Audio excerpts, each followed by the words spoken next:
Bismillah.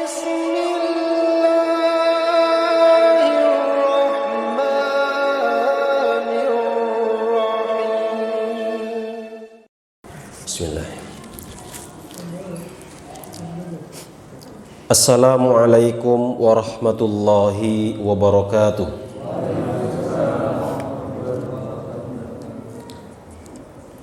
Innal hamdalillah nahmaduhu wa nasta'inuhu wa nastaghfiruh wa natubu ilaihi wa na'udzu billahi min syururi anfusina wa min sayyiati a'malina.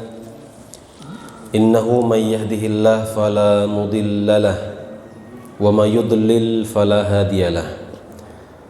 Asyhadu an la ilaha illallah wahdahu la syarikalah wa asyhadu anna Muhammadan abduhu wa rasuluh wa habibuhu wa safiyuhu wa khaliluh. Allahumma salli wa sallim wa barik ala afdalil anbiya'i wal mursalin Nabiyyina Muhammadin wa ala alihi wa sahbihi ajma'in, amma ba'd. Bapak Ibu jamaah hadirin, para hadirin sekalian yang saya hormati dan yang saya banggakan, pertama tak lupa kita mengucapkan alhamdulillahi rabbil alamin atas nikmat dan rahmat yang Allah limpahkan kepada kita, sehingga pada malam hari ini kita masih bisa beraktivitas melaksanakan ibadah salat maghrib, kemudian kita melanjutkan dengan majelis ilmu, dan lanjut kita salat isya berjemaah kembali. Mudah-mudahan ini menjadi bekal kita untuk kembali kepada Allah Subhanahu wa taala. Salawat dan salam kita aturkan kepada junjungan kita Nabi Muhammad sallallahu alaihi wasallam, keluarga, sahabat dan orang-orang yang senantiasa mencintai dan mengikuti beliau. Bapak Ibu jamaah, para hadirin sekalian yang saya hormati dan yang saya banggakan, kita akan melanjutkan pembahasan tafsir Al-Quran masih di dalam surat yang sama, yaitu surat Al-Baqarah, yang malam hari ini kita akan melanjutkan membaca ayat ke-9, ayat 9 dan 10 insyaallah. Di mana pembahasan sebelumnya kita telah membahas ayat ke-8, wa minan nasi may yaqulu amanna billahi wa bil yaumil akhir wa ma hum bimu'minin.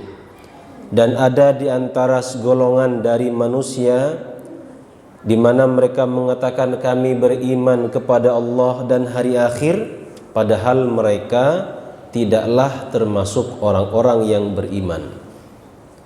Ayat ini berbicara tentang orang-orang munafik yang hidup berdampingan bersama Nabi dan para sahabat ketika beliau berada di Madinah. Karena munafik itu, orang-orang munafik itu berkembang dan banyak ketika beliau berada di Madinah. Sedangkan di Makkah belum ada orang munafik. Mengapa? Karena di Makkah masih mayoritas orang-orang kafir Quraisy. Untuk apa pura-pura masuk Islam? Justru kalau di Makkah itu, kalau masuk Islam di awal-awal kenabian itu banyak mendapatkan siksaan, mendapatkan cobaan. Ngapain pura-pura masuk Islam? Malah nanti dipentung sama orang-orang kafir Quraisy. Lebih baik terang-terangan kafir. Tetapi ketika berada di Madinah, orang-orang Madinah, penduduk asli Madinah, Aus dan Khazraj, mereka mayoritas menyambut kedatangan Nabi dan mereka menyatakan dirinya masuk Islam. Bahkan sebelum Nabi datang ke Madinah, para sahabat yang ada di Madinah ketika itu mereka telah menyatakan masuk Islam. Akan tetapi orang-orang sebagian yang masih belum bersedia masuk Islam, ya mereka khawatir, mereka takut, mereka malu. Ya akhirnya apa? Akhirnya mereka pura-pura juga masuk Islam padahal mereka masih dalam hatinya masih kafir. Ya, macam-macam alasannya, berbagai macam kepentingan. Orang-orang munafik itu kan berbagai macam kepentingan. Ya kepentingan dagang, ya kepentingan mencari massa, mencari apalah ya jamaah, mencari simpatisan, datang ke masjid-masjid pakai surban. Ya, untuk apa? Berbagai macam kepentingan. Intinya ingin merasa aman. Ya. Nah, maka tumbuh dan subur berkembang orang-orang di Madinah yang masih yang pura-pura dirinya masuk Islam. Nah, ayat selanjutnya masih tentang seputar mereka, tentang sifat-sifat, watak dan karakter orang-orang munafik. Kata Allah, yukhadi'una Allah walladzina amanu wama yakhda'una illa anfusahum wama yash'urun. Jadi orang-orang munafik itu, kata Allah, mereka menipu Allah dan orang-orang yang beriman, padahal mereka hanyalah menipu diri sendiri tanpa mereka sadari. Jadi orang munafik itu bermaksud menipu Allah dan orang-orang yang beriman, padahal nyatanya mereka itu menipu dirinya sendiri. Menipu itu apa? Ya, dalam bahasa kita menipu itu apa? Menipu itu kan menyembunyikan sesuatu. Ya, itu namanya menipu. Menyembunyikan, dalam pengertian di beberapa kitab tafsir, menipu itu al-ikhfa, menyembunyikan sesuatu. Kalau Bapak Ibu menjadi pedagang apa? HP. Nah, dikatakan HP-nya ini HP masih bagus, HP-nya ori, garansi masih ada, kemudian dalamnya masih bagus lah ya, kira-kira begitulah. Padahal kenyataannya tidak. Itu kan menipu ya. Ya, dia menipu. Ya, dia menyembunyikan hakikat sesuatu. Dia mengatakan HP-nya masih bagus, HP-nya ori, padahal dalamnya isinya sudah diganti semua, tidak ori dan berbagai macam. Wah, sudah tidak asli lah. Tetapi dia mengatakan apa? Mengatakan ini HP bagus, HP masih ori, padahal tidak. Itu namanya menipu. Jadi menipu itu artinya al-ikhfa, menyembunyikan. Dalam ilmu tajwid juga ada ikhfa ya. Ya, dalam ilmu tajwid ada ikhfa. Nun mati bertemu dengan huruf fa, dengan huruf qaf. Ada berapa? 14 huruf itu ya. 15. Nun mati bertemu dengan fa, maka huruf yang sebenarnya itu dihilangkan. Ya, seakan-akan dia menjadi disembunyikan sehingga tidak kelihatan. Dalam istilah kita disamarkan. Nah, itu menipu. Menipu itu menyembunyikan. Nah, terus di sini apa maksudnya? Mereka menipu siapa? Yukhadi'unallaha walladzina amanu. Mereka menipu Allah dan orang-orang yang beriman. Allah itu Maha tahu. Tidak mungkin Allah itu ditipu. Bahkan sebelum mereka menipu, Allah telah tahu. Lantas maksudnya apa ayat ini? Yukhadi'unallaha walladzina amanu. Mereka menipu Allah, padahal Allah tidak tertipu. Allah itu Maha tahu. Kalau orang beriman ditipu mungkin, manusia ditipu mungkin, tetapi Allah tidak mungkin ditipu. Lantas apa maksudnya? Maksudnya di sini ya, yukhadi'una Rasulullah walladzina amanu. Maksud dalam ayat di sini adalah mereka menipu Rasulullah dan orang-orang yang beriman. Ya, kalau menipu Rasul, menipu orang yang beriman bisa saja. Ya, tetapi dalam ayat ini dikatakan mereka yang menipu Allah, mereka yang menipu Rasulullah, mereka yang menipu orang yang beriman itu sama dengan menipu Allah. Maka ayat ini dikatakan orang yang munafik itu mereka menipu Allah. Jadi ini untuk menunjukkan perbuatan mereka itu begitu keji. Perbuatan mereka itu begitu besar, masalah yang serius. Ya, jadi Al-Quran tidak mengatakan mereka menipu Rasulnya, tetapi Al-Quran mengatakan mereka menipu Allah. Karena apa? Orang yang menipu Rasulullah, bahkan orang yang menipu orang yang beriman, itu sama dengan menipu Allah. Jadi bukan berhadapan dengan Rasul nanti, bukan berhadapan dengan kita, tetapi akan berhadapan dengan Allah Subhanahu wa Ta'ala. Jadi orang yang menyakiti Rasulullah, menipu Rasulullah, itu sama dengan menyakiti Allah, ya, dan menipu Allah Subhanahu wa Ta'ala. Maka ayat ini mengatakan mereka menipu Allah, padahal tidak mungkin Allah ditipu. Walladzina amanu, dan orang-orang yang beriman. Ya, di dalam surat Al-Munafikun ada satu surat khusus namanya surat munafik. Idza ja'akal munafiquna qalu nashhadu innaka la rasulullah wallahu ya'lamu innaka la rasuluh wallahu yashhadu innal munafiqina lakadzibun. Jadi apabila datang orang-orang munafik kepadamu, mereka akan mengatakan, ya Rasulullah, kami bersaksi bahwa engkau adalah utusan Allah, dan Allah mempersaksikan bahwa engkau adalah utusannya, dan Allah bersaksi bahwa orang-orang munafik itu adalah apa? Mereka itu pendusta. Jadi orang munafik itu begitu. Kalau bertemu dia datang kepada Rasulullah, ya, bertemu dengan orang beriman, dia mengatakan, saya beriman kepada Allah, beriman kepada Rasulnya. Jadi satu ketika ada orang-orang munafik datang kepada Nabi, kemudian dia bersyahadat, asyhadu an la ilaha illallah wa asyhadu annaka rasulullah. Ya Rasulullah, saya bersaksi bahwa tidak ada Tuhan selain Allah, dan aku bersaksi bahwa engkau adalah utusan Allah.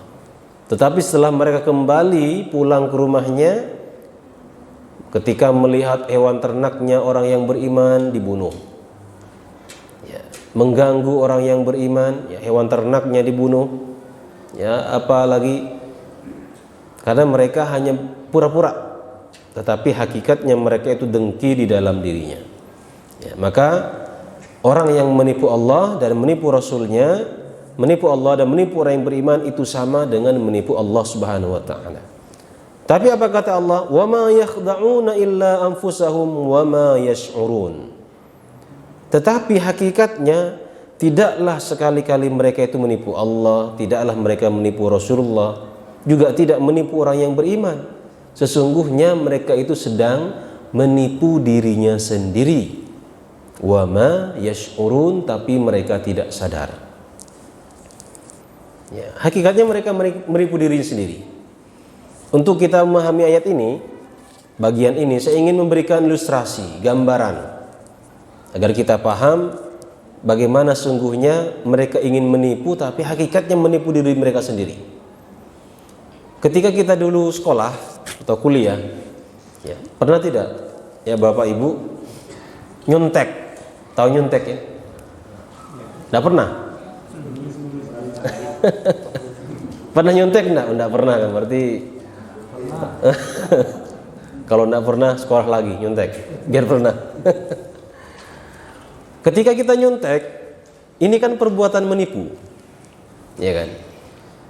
Ketika kita nyontek, dalam hati kita kan kita ingin menipu pengawas ketika itu, ingin menipu guru pengampu mata pelajarannya itu. Ya. Padahal sesungguhnya yang menipu, yang tertipu itu siapa? Guru tidak akan tertipu. Ya. Dia nyontek, wow, tulis sesuai contekannya, nilai turun, nilainya 100. Wah, senang dia. Dia bermaksud menipu gurunya, padahal dia tidak sadar sedang menipu dirinya sendiri. Ya kan? Dia mendapatkan nilai 100, menunjukkan apa nilainya istimewa, ilmunya sudah masuk apa yang diajarkan oleh gurunya, padahal dia tidak tahu apa-apa. Ya. Jadi kita merasa bahwa kita menipu guru kita kan, padahal kita menipu diri kita sendiri. Kita tidak memiliki pengetahuan setinggi itu sampai nilai 100. Nah, begitulah orang yang beriman, ya, mereka itu menipu. Begitulah orang munafik, mereka ingin menipu Rasulullah, mereka ingin menipu orang yang beriman.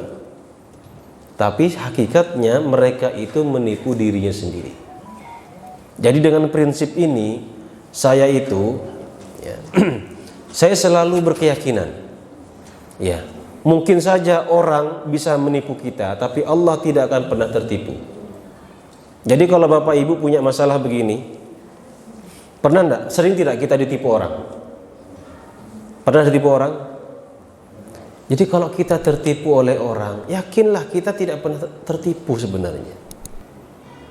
Dia sedang menipu dirinya sendiri. Saya pernah belanja online, beli kurma, wah, murah gitu kan, karena murah beli. Harganya 1 jutaan karena saya beli 1 kardus besar. Setelah 1 hari masih komunikasi, 2 hari, 3 hari hilang. Kontaknya hilang, Facebooknya hilang. Kurmanya ya tidak jadi datang. Nah, dia kan ingin menipu saya. Tapi saya berprinsip dia bukan menipu saya. Dia menipu dirinya sendiri. Seakan-akan yang dia dapatkan uangnya itu hasil menipu saya. Saya sudah transfer itu. Yakinlah bahwa dia bukan menipu kita. Dia menipu dirinya sendiri.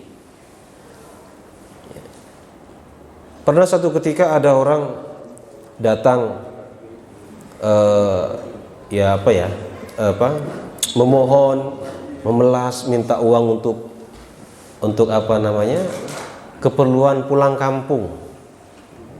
Ya, dia minta uang macam-macam lah, keperluannya macam-macam, dia jelaskan begini begitu, lagi tidak punya uang dan semacamnya. Saya kasih waktu itu, saya kasih 300. Kamu kalau benar memang perlu, ya alhamdulillah. Kalau kamu bermaksud menipu saya, ya saya tidak merasa tertipu. Karena apa? Mungkin saja dia menipu ya, tapi Allah itu tidak akan salah. Kalau niat saya membantu dia, Allah akan tetap memberikan ganjaran pahala kepada saya. Jadi tidak mungkin orang itu menipu terus kita yang berniat membantu terus jadi sia-sia. Nah, jadi kita harus punya prinsip ini. Orang menipu itu bukan menipu kita hakikatnya, tapi sesungguhnya dia menipu dirinya sendiri. Ini pernah kejadian nyata. Ada sebuah yayasan panti asuhan, namanya yayasan ya, dia kan selalu membuka donasi gitu ya. Ada donasi yang setiap bulan bantuan dijemput. Kadang ada yang datang sendiri, ada yang dijemput gitu. Ada seorang donatur, dia sudah berlangganan membantu yayasan itu. Berlangganan mungkin setahunan, ya, kurang lebih setahunan. Tetapi ternyata yang datang ke situ itu bukan orang yayasan. Jadi ada orang datang, dia mengaku dirinya dari yayasan A, minta bantuan. Ini lengkap, namanya penipu itu kan lengkap, biasa ada stempelnya, apanya. Seringlah kita lihat, mungkin bahkan sering datang ke rumah gitu yang minta bantuan. Dia sodorkan dan dia setuju tiap bulan akan memberikan tanggal sekian dengan jumlah uang sekian. Itu berbulan-bulan orang itu datang ambil uang. Dia berniat apa? Ingin membantu kepada yayasan tersebut. Ya, dia berniat ingin membantu yayasan tersebut. Tapi lama-kelamaan satu ketika donatur ini datang ke yayasan tersebut. Kemudian dia bercerita, saya itu sudah lama loh memberikan bantuan di sini. Saya ingin berikan langsung sekarang. Mohon maaf Pak, siapa yang biasanya datang? Ada orang datang. Kami tidak pernah untuk bantuan itu datang minta ke rumah-rumah Pak. Kemudian dia kecewa, sakit hati, kemudian ya merasa tertipu. Pak, kalau memang Bapak membantu yayasan ini, alhamdulillah, terima kasih. Bapak jangan kecewa. Karena apa? Karena Allah tidak akan salah memberikan ganjaran, memberikan pahala dari niat Bapak. Jadi walaupun uang itu masuk ke orang, bukan kepada yayasan yang ingin dia bantu, tetapi dia sudah berniat untuk membantu yayasan itu. Apa kemudian, oh enggak jadi karena kamu tertipu, terus Allah hapus gitu, kena prank gitu ya. Nah, kena prank gitu. Tidak. Jadi kalau kita tertipu, jangan merasa tertipu. Ya tapi jangan berharap ditipu juga kali. Artinya apa? Ya kita harus waspada dengan penipu-penipu. Saya tadi orang yang datang saya kasih uang itu 300 karena keluarga cuma jauh gitu, tidak pernah datang lagi. Saya ingin bantu karena dia, kalau orang luar tidak mungkin saya kasih. Dia mau keluarga, nanti saya besok datang lagi mau pulang kampung gitu. Ya saya kasih, kamu buat pulang. Ya, saya dalam hati saya, kamu besok datang, alhamdulillah tidak datang ya, tidak apa-apa saya bantu kamu. Dia kan bermaksud ingin menipu, dan ternyata besok tidak datang. Kan ingin menipu, tapi tidak, itu bukan menipu. Kita jangan merasa tertipu, dia menipu dirinya sendiri. Nah jadi ini salah satu hikmahnya. Jadi kalau besok-besok kita tertipu, sabar. Yang penting jangan terulang lagi. Ya. Nanti kalau belanja ya hati-hati. Kalau belanja online, kan di online tuh banyak ya. Maka sekarang kalau belanja hati-hati, ya. Jangan terulang lagi.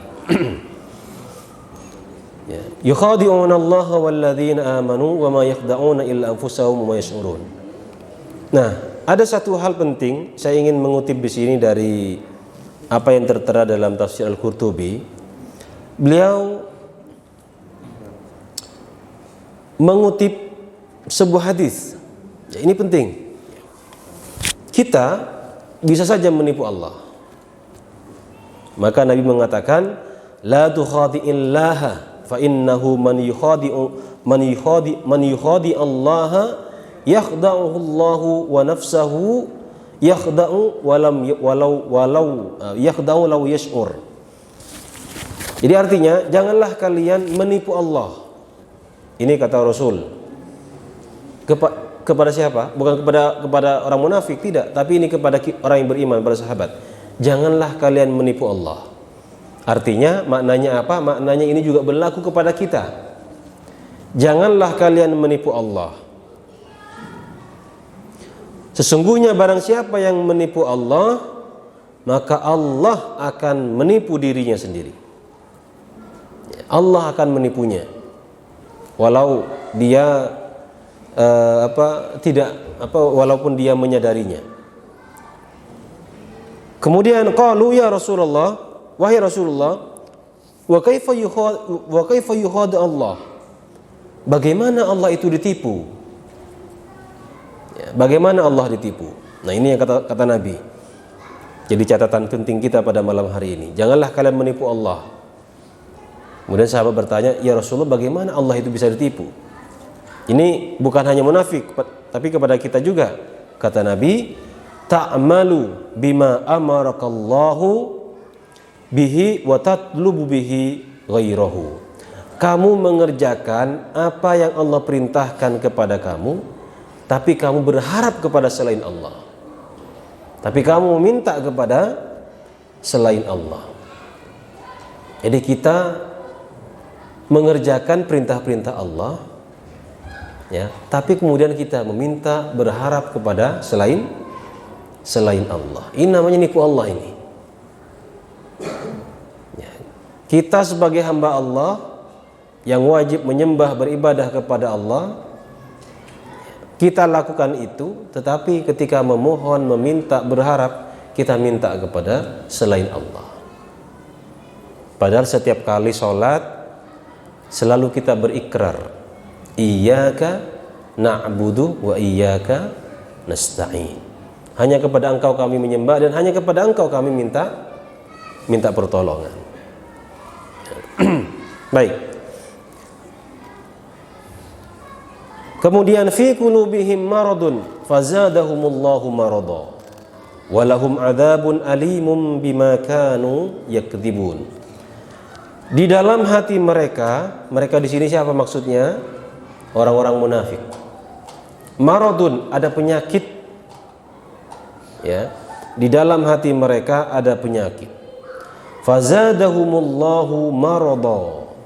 Maka kemudian Allah menambah penyakit mereka itu, walahum adzabun alimum bima kanu yakdzibun, dan bagi mereka mendapatkan azab yang pedih bima kanu yakdzibun, atas apa yang mereka dustakan.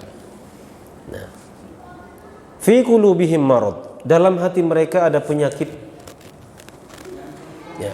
Kalau sebelumnya membahas tentang zahir mereka, ayat sebelumnya zahir mereka, perbuatan mereka, apa perbuatan mereka? Menipu Allah, menipu Rasulnya, menipu orang beriman. Sekarang Allah memberitahu kepada kita di dalam hatinya seperti apa. Dalam hati mereka itu ada penyakit marad. Ya, ada penyakit. Penyakitnya apa?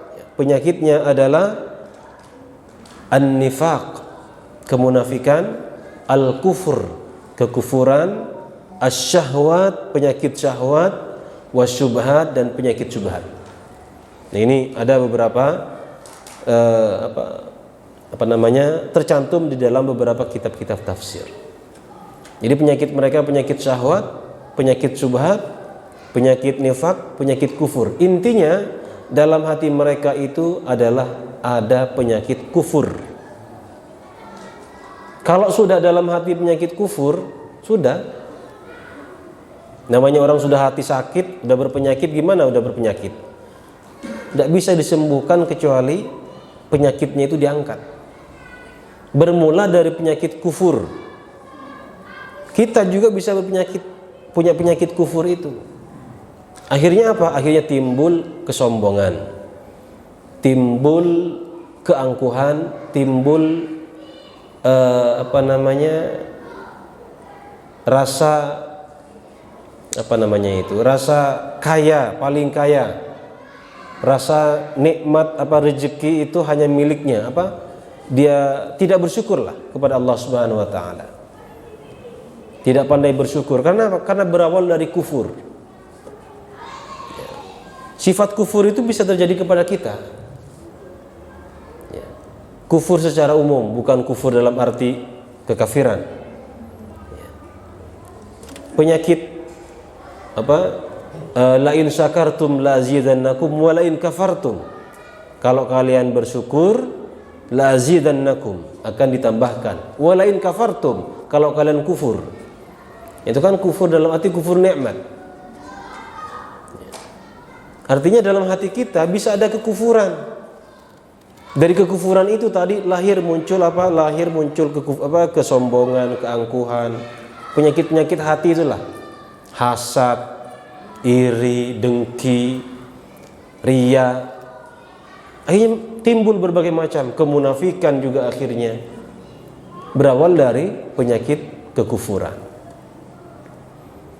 Orang dalam hatinya ada penyakit tidak akan pernah senang dalam hidupnya. Orang-orang munafik itu tidak pernah senang dalam hidupnya.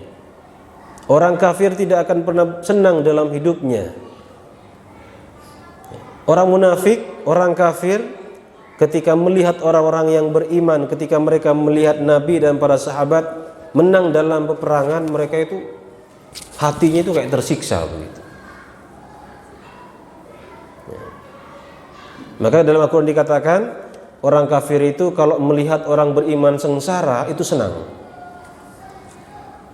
Kalau melihat orang yang beriman beruntung, ya, kalau orang kafir itu melihat orang beriman menang dalam peperangan, itu mereka sengsara. Tapi kalau orang beriman sengsara, ya mereka menjadi senang. Jadi hatinya begitu saja itu. Sama dengan kita, kalau kita punya penyakit hati, iri, dengki, ya, hasad. Ya, dengki itu hasad ya. Apa bedanya iri dengan dengki? Kalau iri itu misalkan si A punya rezeki banyak, tiap bulan dagangannya bagus, rezekinya bagus, tetangganya iri, tidak senang. Itu paling suudzon sudah. Kalau tidak senang itu suudzon aja bawaannya itu. Paling itu melihara tuyul itu. Macam-macam sudah yang dipikir itu. Apa cuman ini aja sombong, padahal dia tidak sombong, cuma dalam hatinya itu mengatakan sombong. Macam-macam yang dipikirkan. Itu kalau iri. Tapi kalau dengki, ya tadi sifat iri tetapi dibarengi dengan sikap. Tadi kalau dia kan hanya dalam hatinya suudzon, kalau dengki kemudian ada sikap. Nanti saya ambil mobilnya, nanti saya curi hartanya. Nah, itu dengki sudah. Jadi kalau iri itu hanya dalam hatinya saja, tapi kalau dengki ada perbuatan buruknya. Dengan perbuatannya, temannya baru dapat HP, kalau iri hanya tidak senang, tapi kalau dengki, nanti saya curi HP-nya itu, atau nanti saya buang HP-nya. Itu ada. Kalau dengki itu dengan perbuatan. Kalau iri hanya hati, kalau dengki hati dengan perbuatannya. Dan orang seperti itu tidak bakal tenang hidupnya, kan ada penyakit tadi itu. Ya, jadi penyakit di sini bisa saja juga ada pada kita, penyakit hati itu. Ya, tetapi dalam ayat ini Allah mengatakan dalam hati orang kafir itu, orang munafik itu marad. Ada penyakitnya syahwat, penyakitnya syubhat, penyakitnya nifak, penyakitnya kekufuran. Maka fazadahumullahu marada. Allah akan tambahkan penyakitnya itu. Di dalam surah Taubah ayat 124 125 Allah berfirman, wa ammal ladzina amanu fazadathum imanan wa hum yastabshirun. Orang-orang yang beriman Allah tambahkan keimanannya, wa hum yastabshirun, dan mereka orang-orang yang berbahagia. Jadi orang yang beriman ditambahkan keimanannya. Wa ammal ladzina fi qulubihim maradun fazadathum rijsan ila rijsihim. Adapun orang-orang yang di dalam hatinya ada penyakit, Allah tambahkan kekafirannya di atas kekafirannya. Ditambahkan penyakit di atas penyakitnya. Jadi orang yang beriman ditambahkan imannya, orang yang dalam hatinya penyakit, maka akan terus menerus sengsara. Hatinya tetap berada dalam kekafiran. Fi qulubihim marad, dalam hati mereka ada penyakit. Fazadahumullahu marada, kemudian Allah Subhanahu wa taala menambahkan sakit mereka. Walahum adzabun alimun bima kanu yakdzibun, dan bagi mereka azab yang pedih, alim.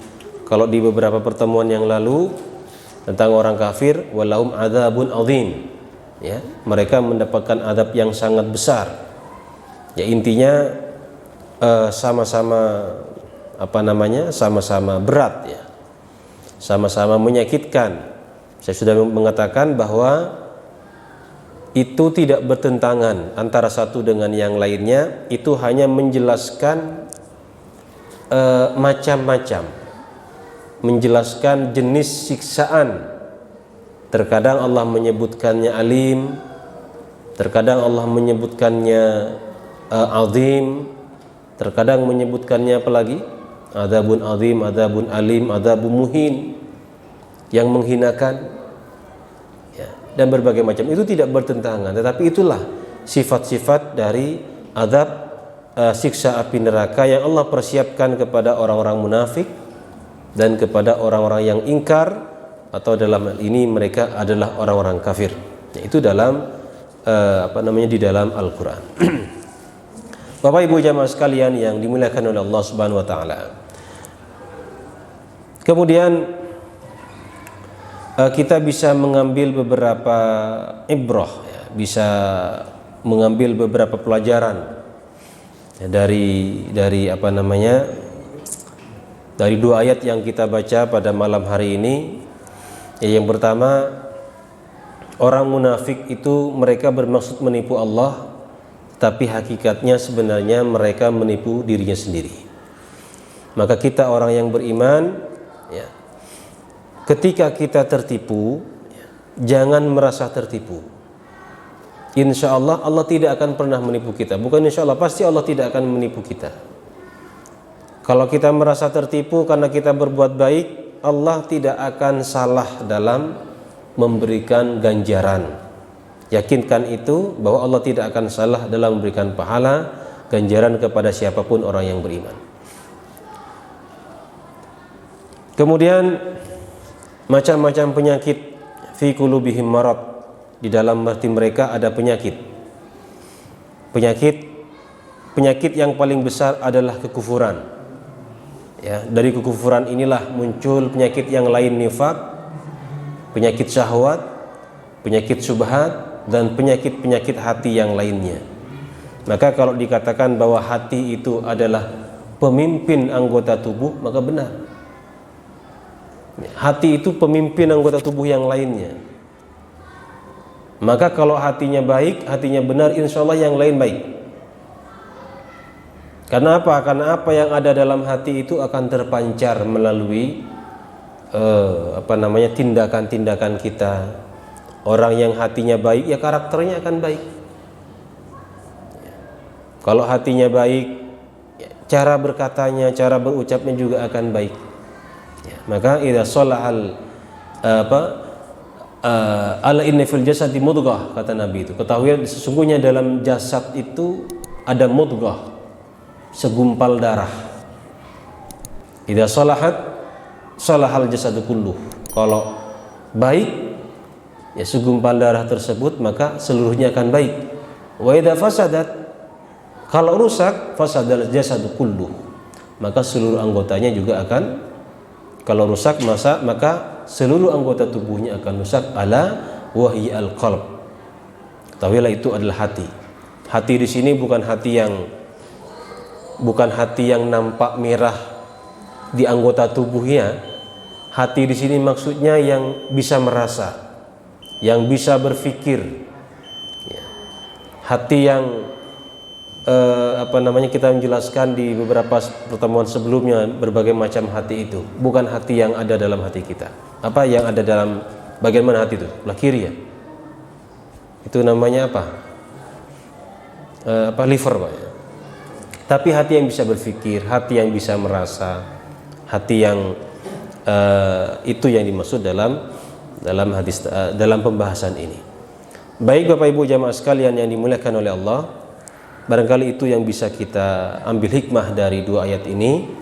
Mudah-mudahan bermanfaat untuk kita semua. Dan barangkali ada satu ayat, dua ayat, ada satu pertanyaan atau dua pertanyaan yang ingin disampaikan, silakan. Ya silakan. Waalaikumsalam. Misalnya gini, saya bersilaturahmi dengan si A karena saya memiliki kepentingan dengan si A, bahwa si A adalah pemangku kebijakan atau pengambil keputusan. Nah, apakah dalam konsep silaturahmi seperti itu dilarang dalam Islam? Bersilaturahmi karena ada kepentingan. Nah, itu juga tidak boleh. Karena kita berarti bersilaturahmi karena ada kepentingan atau ada hal-hal yang kita harapkan dari dia. Jadi tetap silaturahminya itu niatkan karena Allah. Ya. Nanti kalau orang seperti itu biasanya dia, kalau orang punya ada timbal balik kebaikan yang kita dapatkan, kita mau bersilaturahmi, tapi kalau tidak mau biasanya. Nah itu juga, itu dilarang. Dan itu termasuk perbuatan yang tercela. Kita mau berteman dengan orang yang memberikan manfaat, tapi kalau tidak memberikan manfaat, tidak mau berteman. Jadi bagaimana caranya? Tetap menjaga silaturahmi dengan siapapun. Ya. Nanti urusan memberikan manfaat atau tidak, pasti silaturahmi itu akan memberikan manfaat. Nah nanti misalkan kebetulan dia punya apa tadi, karena pemangku jabatan kemudian ada imbal balik ke kita, ya itu bagian dari buah dari silaturahminya. Tapi usahakan dengan siapapun kita harus bersilaturahmi. Ya, saya kira itu termasuk dari perbuatan tercela kalau kita hanya bersilaturahmi kepada orang yang kita harapkan sesuatu, sedangkan yang tidak, kita tidak mau bersilaturahmi. Jadi semua kepada siapapun tetap lanjutkan silaturahminya. Gitu. Menata hati gitu. Contohnya tadi ada sekelompok anak-anak yang datang, ngeliatin om. Nah, kita tergerak otomatis, insya kasih. Nah, tapi sebenarnya dalam hati terlintas ini nggak benar kalau dia anak yatim, kan banyak gitu. Ya, tidak menjadi rahasia.